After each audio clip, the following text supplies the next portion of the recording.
最后面的问题啊，因为这个直接点名，我就直接回答。因为我想说，一个跟一般的社会运动有什么不同哦？我觉得就像你刚刚讲的，你说如果说我们今天在隔了一条街就没有达到诉求，那如果今天我们这个场地是移到凯达格兰大道，你觉得会有什么不一样吗？我觉得可能未必啊，未必会有什么不一样。好，第二个就是说，你说我们有个小姐说她这样子上来，这个小姐是不是你想要改变的人？是，对，那就对了，那也是我们想改变的人。只是当初我们在做这个运动的时候，做完之后8月3号的活动，我们这样在凯道那边上面我们就有提到很多大埔核四相关的议题，我们就请大家一起去思考一下，公民到底是怎样的？这难道只有因为一个人受到不公平的待遇，然后他的新闻比较大，然后你才出来关切他吗？那大埔那个不重要吗？核四那个不重要吗？我们希望唤醒更多人的觉醒。后来在818拆政府那一天结束之后，过2天，我跟徐世宏教授有碰面。我问他说有没有什么改变？因为我一直很期待8月3号这场活动可以对台湾社会产生一些改变。我问他说：“那你们一般农政的场子，它大概会有多少人？”他说：“他一般来说动员的极限大概是5000人，在当天拆政府的时候18000人到2万人。他们活动的当天，农政的朋友们就有问现场说：‘你们都有第一次来参加农政活动的是哪些人？’啊，他们举手说，几乎所有人都有参加过8月3号的活动。所以你要说我们的活动是什么？我觉得就是让大家踏出去思辨之后，它才会产生改变。这个台中的这个小姐她来了之后，我有没有改变她？可能我没有成功改变她，可是我没有改变一些人，也许有。那我觉得运动的过程中就是这样，我们努力的让越多人，你如果想要别人跟你的想法是一样，你不能一开始就跟人家讲说啊你不丢，我那这是丢，不对，我们是要走近他，然后站在他的旁边，跟他讲说这样子跟他讲，而不是跟他站在对立面这样去跟他讲话，这样我们改变不了事情。所以我对这件事情的回应应该是这样。可是我也认同你的说法啦。如果大家都觉得社会运动一定要是理性或什么的，那个是没有意义的。社会运动就是个运动。那你说我们那天要不要达到有没有办法在那个达到什么？没有达到诉求啊，有点达到实质的效果。事实上，你觉得要多少人上街头才能让马文江留下来？6万人够不够？我觉得6万，如果当时在凯道场会非常足够。如果你能形成有一种像高纬国际大，那你好像里面是歌舞城，可是外面里面是其他的画面，我觉得这个张力非常足够。6万人进不去，不是进不去，我说这是类似高纬。对我们希望造成的一个效果是，你看了，其实我们今天选，刚刚我们叶小姐有说25万人到6万人到底有什么样的不一样？事实上，我们当初选这个议题的时候，我们就知道这是超赢的啊。当初我们跟国昌老师讲的时候就知道了。好，这个议题，在8月3号那一天，我们是希望说，看看能不能证明台湾人不冷漠。在10月10号的时候，我们是想证明台湾到底有没有超越蓝绿的公民社会。所以。这个议题的选定本来就不容易。你看哦，10月10日非连续假日哦，早上哦，太阳很大哦，有6万个人出来。你觉得跟8月3号那一天，隔天是休假日，晚上天气很舒服，然后25万人坐在那边，你觉得有没有？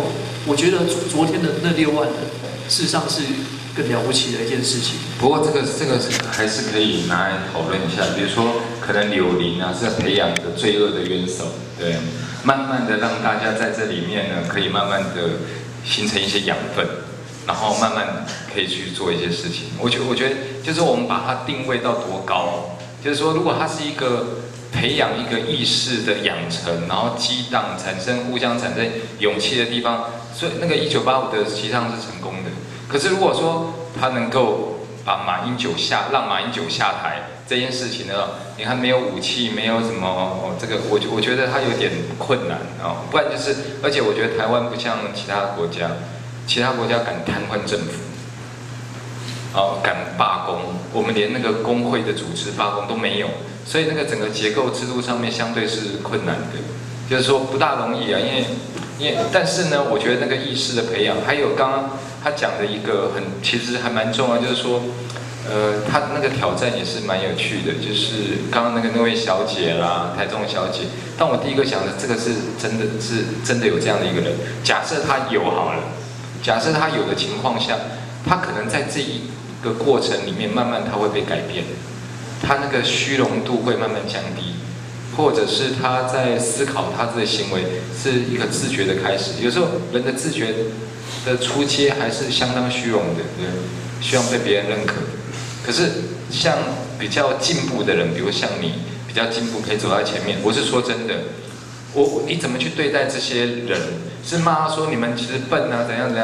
当然你可以扮演这个角色，但是柳林他就不行，因为在策略上他必须要把他扣住，然后骂呢由你来骂。那在里面一直做，然后可能他就会被改变，然后他再安慰他，所以一脸黑一脸白脸刚刚好啊。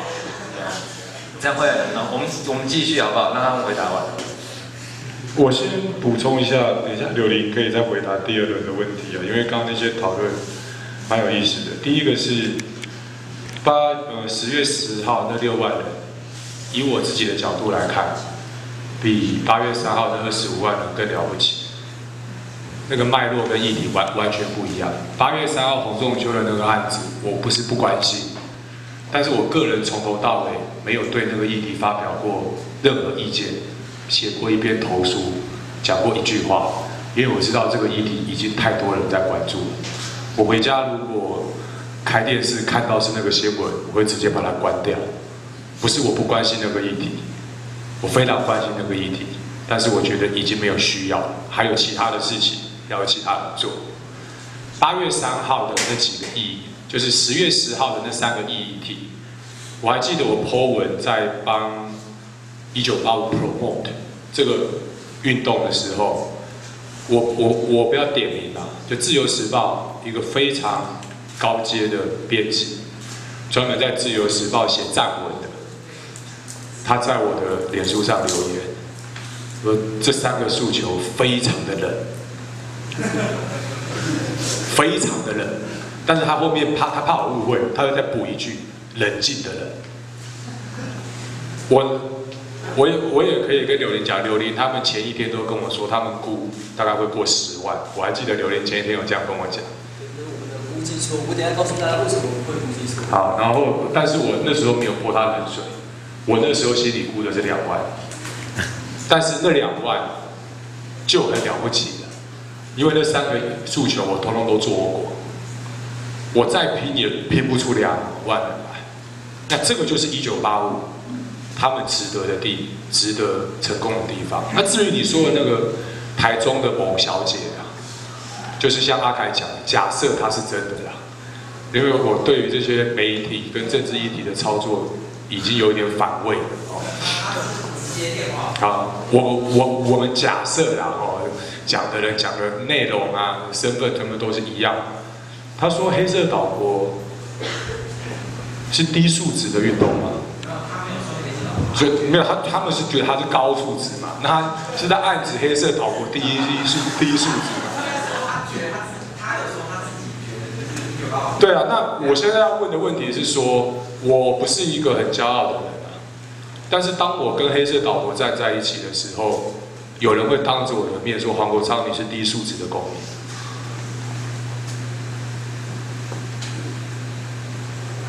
你如果敢在我面前讲这样子的话，那我们来讨论一下，我到底低素质何在？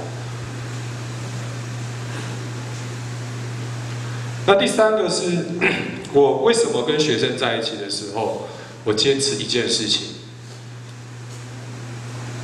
不会帮学生出主意。他们自己出主意，因为我自己在搞学运的时候，我最讨厌的就是学长姐来下指导棋。我自己讨厌的事情，我就不会变成那样的人。更讨厌的是什么？更讨厌是来下指导棋，而且只变成嘴炮。啊，你要做 A， 你要做 B， 你要做 C。那讲完了以后，你去做，那干嘛都没代志。那我要问一个问题啊。